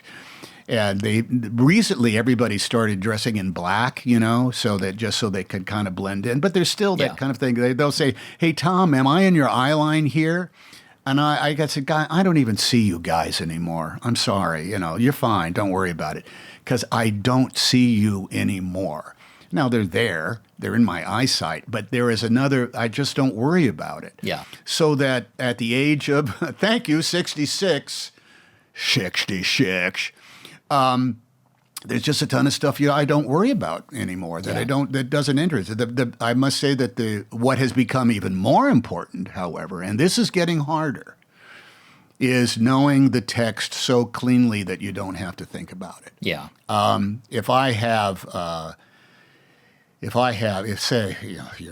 Most scenes in movies aren't going to last much longer than 4 pages, right? 4 pages of give and take dialogue. But if you're in one of those scenes, like in a Nora Ephron movie, It's a lot of dialogue. or I will tell you, in playing Sully with Clint Eastwood, we had some scenes that went on for 17 pages, 11 pages. Yeah. Or being on stage in the theater. I've seen clips of it. Well, the theater is an interesting thing because you get to start at the beginning of the story every night. And so there's a lot of muscle memory that goes into riding that wave. But if you're doing a movie, you've got a day, maybe 2, in order to nail that bad boy. And like in Bridge of Spies, if part of it is, getting up in front of the Supreme Court and arguing a case, that's a lot of dialogue. Yeah. But it can't just be dialogue. It has to be connected ideas in your head, the same way like your favorite Bruce Springsteen song that you've been singing since 1986. You have to know it so well that you can pick it up right in the middle of it. And that is requiring more time. That is requiring more. I mean, I have to type out these things on cards, and I got to carry it around with me for a long time. I got to mumble and I got to think, and you have to do it so that as the day that you're shooting it comes closer, you actually have revved up your charges so that when you can come in, the first thing you do in the morning is you get together with everybody else in this scene. You say, "Guys, let's run this. Let's run this. Let's run it 15 times. How much time do we have?" "Oh, that's okay. We'll be in my trailer running this." I do it all the time because the mental facilities here, the wherewithal, the marathon aspect of it is. I don't know how much time I'm actually going to have to give it 100% of the energy. Yeah. Now is that a technical thing that I've learned to do? Well, maybe it is, but it actually ends up feeding into that which will make me stronger as an actor that I was not able to do in movies when I was in my 30s or 40s. We were talking earlier about this just sort of crazy, sort of maybe call it luck, call it fate moment, which led to you being picked to play Kip in Bosom Buddies, and your career, you go to Splash and then Nothing in Common and Big, and so one could look at your career and say, my God, at what point could Tom Hanks ever have experienced self-doubt? And so I ask you that, like, because somebody could look at that trajectory and just say, my God, like, it's just a string of success, from one to the next. And I wonder if you ever did have a moment of self-doubt, or if you ever do now. Well, you want to talk about just the last 24 hours, and I'll walk you through moments of there is self-doubt that is pure neuroses. And I will say, Guy Raz, I am not a neurotic guy. Yeah. I'm not. I don't get up, I don't fear death, and I don't operate by, oh, I might embarrass myself. I do not have that brand of self-doubt. Yeah. And I will say, at all, and dare I say, I never have. All right? Yeah, you're lucky. I am. I am very lucky. Yeah. I was able to look upon a Greyhound bus ride, from Oakland to Red Bluff, California, as an opportunity to look out the window and daydream, and come up with stories in my head. So that brand of self-doubt, I think I'm very blessed in that. You can call it some degree of confidence if you want to, or you can call it chutzpah, moxie, whatever. My areas that when I wake up at 2 o'clock in the morning and end up looking at myself in the mirror in the bathroom and I wonder what in the world has happened to me.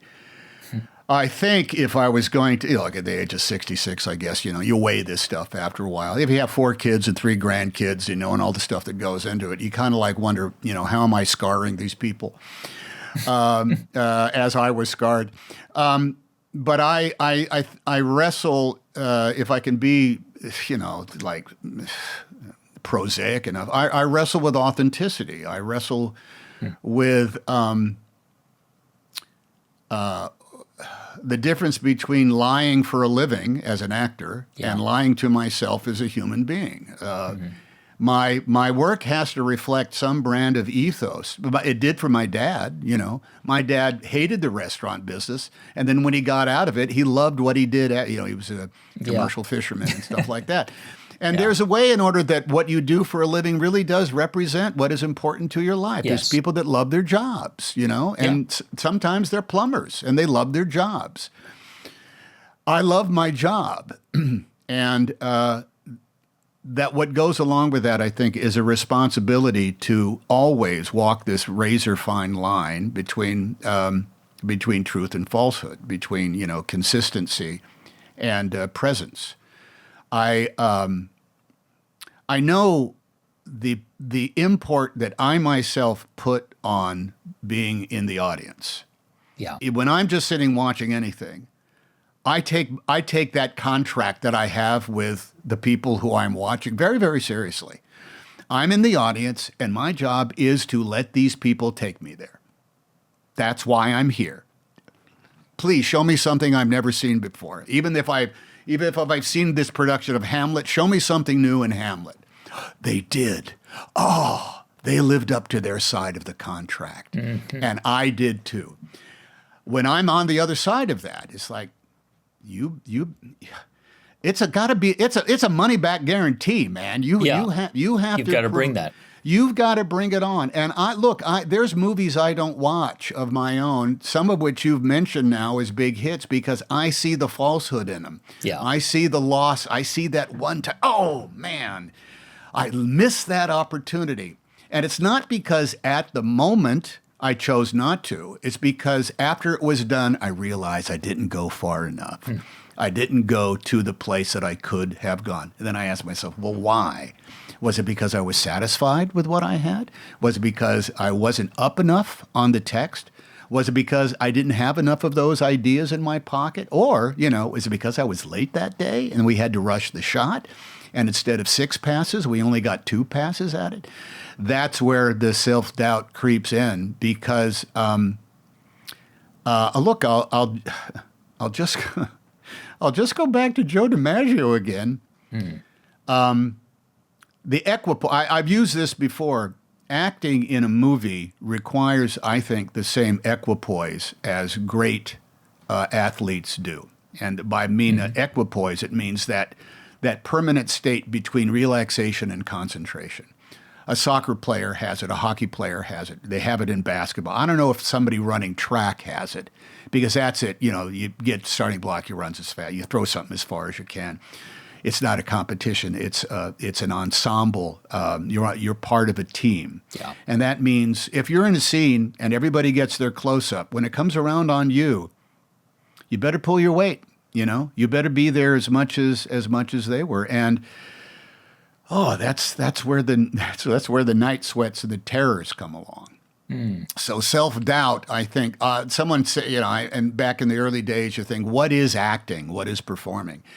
And why can some people do it and some people can't? And it's because it's the battle against self-consciousness. I remember never wanting to wear a hat in anything.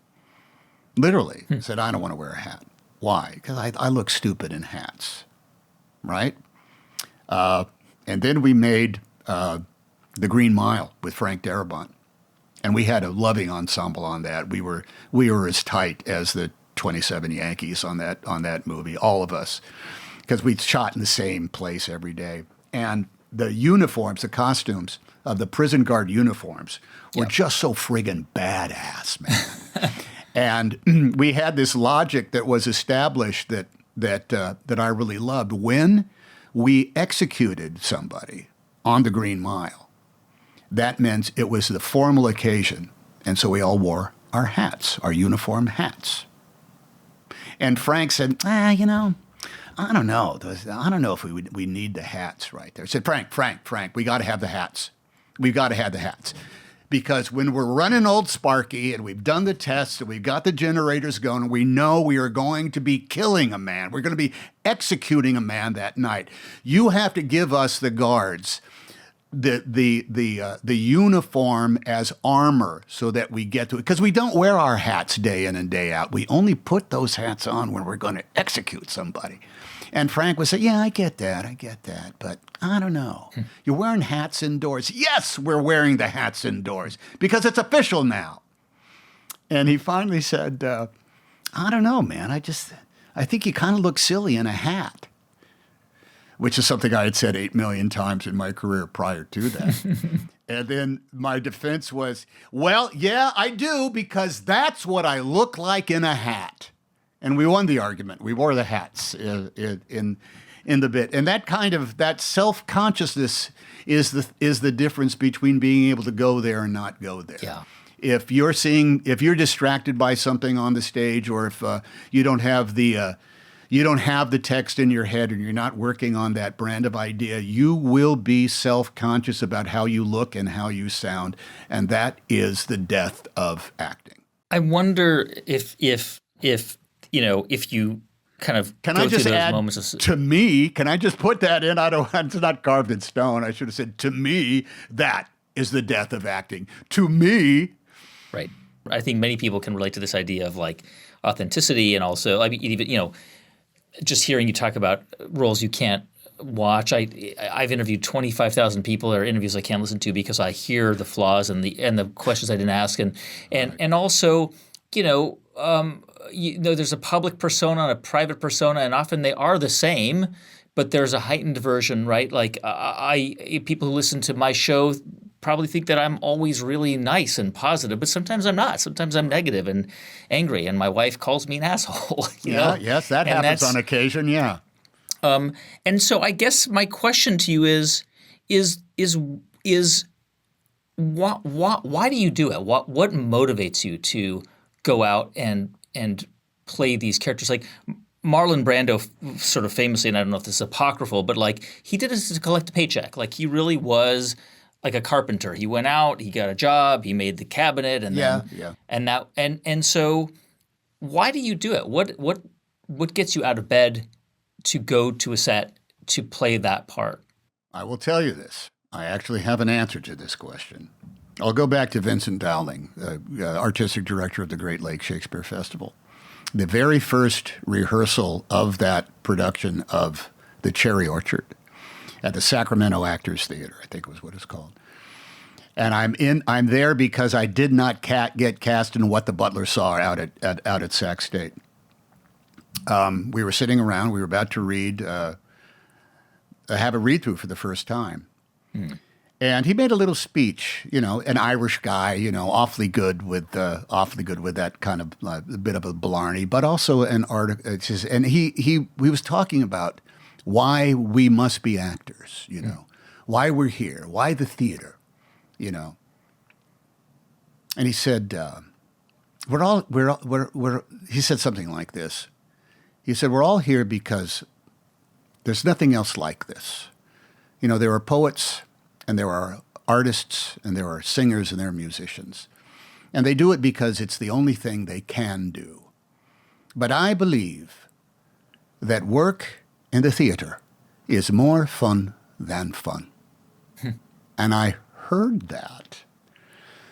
And everything, I'm not kidding you. I mean, I'm 19 years old or however it was. I said, that's the way I feel. You know, in high school, doing a play in high school, it's not like going to high school. It's like doing a play. It's like it is more fun than fun. I've never thought, look, the work is hard. I don't want to discount that. But the essence of that goes into why did Joe DiMaggio put on that right. San Francisco Seals uniform and go out and play, double headers in September? Yeah. Because there's no life like it. There's something that is so grand, even if you lose the game, what you have experienced is all this time invested in equipoise. Yeah. That state between concentration and relaxation. That the only other time you might get that, I think, is when you're babysitting your infant children, and they're walking around the room and you have to keep an eye on them in case they fall and bonk their head on the edge of the coffee table. So you have to be right there. But at the same time, you're right there just laughing at because you're walking, they're cracking you up. They're better entertainment than TV. I don't want to be cheesy about it, but it's more fun than fun. And the crackling sense of being alive when something is expected of you and you have to hit those marks. Spencer Tracy, this is the other great thing, there's nothing to acting. It's simple to act. All you got to do is hit the marks and tell the truth. Right. A lot of people can hit the marks. Not everybody can tell the truth. And not everybody can tell the truth without just a ton of struggle. There was you know this, you're often talked about in the same sentences with, Spencer Tracy or Jimmy Stewart or, some of these iconic actors. And I recently read a quote from, I think it was George Clooney, and he was asked, why aren't you more public? Why aren't you on social media or something to that effect? And he said, I think that my role as a star is to carry myself with dignity and not necessarily to open my life up to the world. And yeah. When the actors we've talked about, Paul Newman or Jackie Gleason, who you worked with, or Spencer Tracy, Marlon Brando, there was a sense of mystery about them. We didn't know them. Which I don't have. I wish. Very few actors today have, right? Yeah. And I wonder whether you think there's value in that sense of mystery. Well, I think there is. Look, this is very much a mode. Very rarely do I have a conversation, quite frankly, like this one, Guy, about what we do for a living. Because usually your average PR blast goes out simply to remind people why they like you and give people an opportunity to ask the questions that they know what the answers are going to be. It's like that.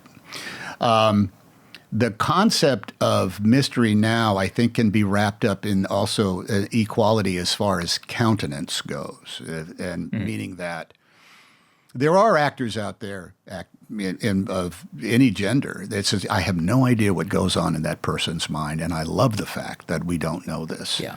And some of them are big stars and recognized, but you have no idea where they live, what they do. Like, for example, I once had a meeting with Robert Redford here in Santa Monica, and I said, Bob, I've driven past your office 1,500 times. You have an office here? I realized I don't know where he lives. I don't know where he eats. I've never seen him driving a car. He's never at a fashion show. I haven't seen them cut away to him at a ball game or anything like that. Right.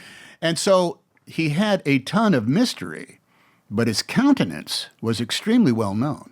Yeah. I mean, Robert Redford carried Robert Redford into every Robert Redford role he ever did, right? And I think the same is true for a lack of mystery. Now, there's privacy and there's also mystery. But I think that the countenance is something that makes people feel as though they know your ethos, they know your ethics, they don't necessarily have to know it. Because look, if I'm on, if I'm doing a PR blitz, if I'm what I call the celebrity mule train, I'm performing for everybody who is there. Sure. I'm trying to be genuine. I'm trying to tell the truth just enough without lying, and I'm certainly making a mistake that I think, did I say something so stupid in that interview that I'm going to have to issue an apology?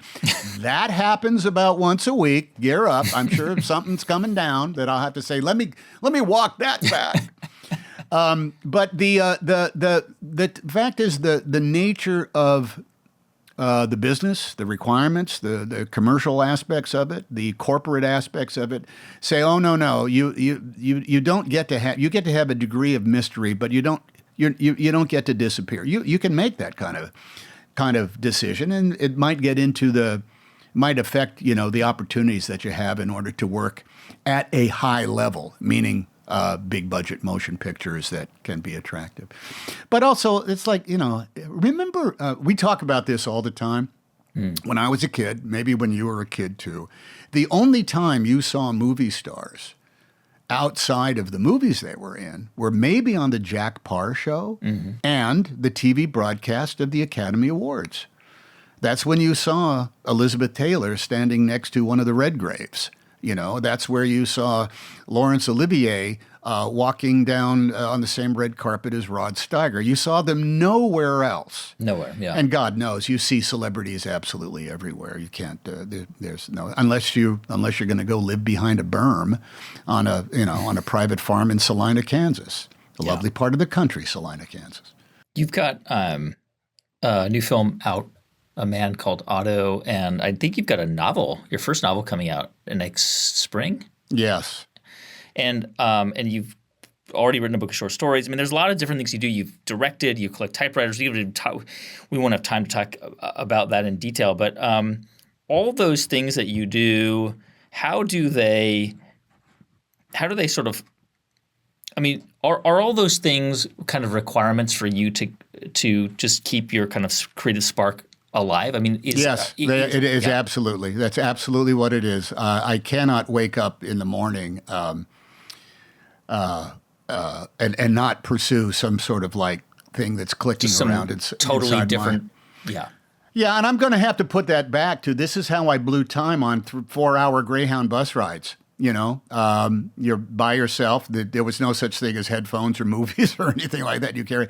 I looked out the window and I daydreamed. I looked out the window and saw stories in my head. Some of which were about me, but others were just about much bigger canvases and horizons. And if I was going to say, what do I do for a living? I am a professional storyteller. That's what I am. Yeah. Sometimes I control the whole story. Sometimes I'm just a voice in it. And I can't imagine living without that brand of creativity. I just read a book by Herman Wouk. Mm-hmm. I think it's Wouk, not Wouk. You can. Mm-hmm. I'll bow down to Herman. I always said woke, but it might be Wouk. I always say the guy who wrote the Caine Mutiny and Winds of War. Yeah. He kept writing until he was 100 years old. He was the Norman Lear of his day. He got up every single day and wrote. And I read this book called Don't Stop the Carnival that I had never heard of. And then I realized that, oh my Lord, I've read so much Herman Wouk that he probably did this work over the course of 50 years, from beginning to end. And I thought, I actually kind of get that. That's a guy that got up and said, what's the point of the day if you're not going to turn in 1,000 pages, 1,000 words? You got to get up and do your pages.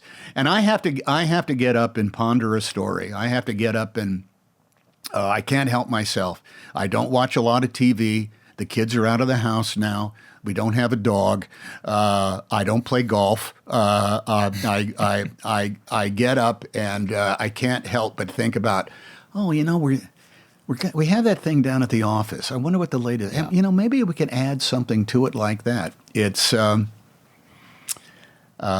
just in the nature, and I'm going to say that it might go back to that that that era when, as a kid, no one was telling us what was going on, so we just sort of like, kept ourselves busy, because there were no explanations coming down. So I always had this. I said, no, I'm good. I'll keep myself busy. I have our youngest son, who actually plays the young Otto in A Man Called Otto. Mm-hmm. He's got a degree in mathematics, for crying out loud, which makes him think. This is Truman? Truman, yeah. It's like, I wanted to say, are you a Hanks? Because I don't know any of us are good at math. I don't know. But he was very young, and I will say this about all my kids, because he's just the one that verbalized it. We were traveling and we were at a thing, and I said, in the morning, I said, oh, hey, we'll do this afternoon, and we didn't get around to it, and then I realized it was too late to do it, and I said, hey, buddy, I'm sorry, man, the day got away from us and we weren't able to do that. He said, oh, that's okay. I said, well, I just don't want you to be bored. And he looked at me like I was insane. He said, Dad, I'm never bored. And I thought, okay, all right, he is a Hanks after all, because I have to say, I'm never bored, because I always got these stories and these ideas that are rattling around inside my head. Sometimes they see the light of day, sometimes they don't. What's the most common thing, the most common line from any of your films that people quote at you when they see you? What do they say to you? What's the line? I get Wilson yelled at me quite a lot. Run, Forrest, run. That's another one. Mm-hmm. There, Houston, we have a problem. They yell that at me. Yeah. They yell at kind of this. They yell, earn this. Yeah. From. I'm surprised I haven't heard "There's no crying in baseball." Oh, well, I get that. Yeah, that's quite ongoing. Brace for impact. I get that every now and again. But the countenance, I think, comes around. It's an awful lot of "Yo, Tommy." I get a lot of that. Hey, Tommy, and that's just like seen it. Do you? I remember I asked Jimmy Fallon about this, because I've been around him and have seen him interact with people, and he loves it. I mean, he loves when people come up to him in restaurants and talk to him, and he really, and I'm sure you've seen this with him too, and you are very approachable because of your public persona and the roles you play, and I'm sure people just approach you and just want to talk to you. And do you love it, or is it sometimes something that you just kind of want to, I don't know? Well, I understand it. There are some times that it makes all the sense in the world, and it's very, very easy. But, it's not great when you're having dinner with your family, because they're really not just approaching me. They're approaching the family dinner table, and it's not. And by and large, I'm going to say 90% of the time, it's kind of fine. It's great. People say, and it's easy to have a quick interaction with you. But it goes with the territory. And the alternative is to not be out in public, not do those things. When I'm in New York City, the easiest way to get around in the city is taking the subway. Yeah, nobody notices. How can you take the subway? So first, everybody's looking at their phone, and everybody's involved in their lives. And every now and again, if someone makes eye contact with me and they just kind of go that kind of like body language that says, "What are you doing down here?" And my body language says, I got an appointment downtown. And their eyes kind of say, "Good to see you." And my eyes say, "Thank you." And that's it. That's all that goes around. The other thing happens is when it's, you're publicizing something, and then, out come the merchants, and you got to deal with that because everybody wants a piece of you. But by and large, it's like, "Oh, hey, how you doing?" "I'm all right. How you doing?" "I'm okay. Good to see you." All right, Tommy. That's and you just move it on down the line. Tom, thank you so much for spending all this time. Thank you very much. Well, did we get to the bottom of anything? I don't know. I don't know if that's ever the goal, really. It's more about exploring things. True. Yeah, right? That's true. It's more interesting to explore. Not once you get to the bottom, then there's nowhere else to go. But when you're exploring, there's always more exploring to do. Oh, there's no answers anyway. This too shall pass. But I liked it because this is just a conversation as opposed to, we're not. There's always what are we doing at the end of the day? Talking about how we do our jobs, and that's one of the best ways to get to know anybody. That's like That's like that's where you find out that a guy who is a plumber really, really, really, really loves his job. Yeah. Or a woman who does insurance scans or something like that. Like when you go and you talk to somebody, you're getting the person who does the sonogram of your carotid artery, and you end up having a conversation with him. You say like, "What? Hey, can I ask you a question?" "Yeah, sure." I said, "You ever come across a thing that makes you say, 'Whoa,' because you're doing a?" Oh, I said, "Oh, it happens all the time." And then they'll tell us a story about someone came in and what they discovered about someone's carotid artery and how fascinating it is. That's great stuff, and that's just a conversation. That's easy to do. That was my conversation with Tom Hanks. We'll link to some of the videos that we mentioned in this interview at our website. Go to thegreatcreators.com/Hanks. And we publish show notes for all of our episodes at thegreatcreators.com.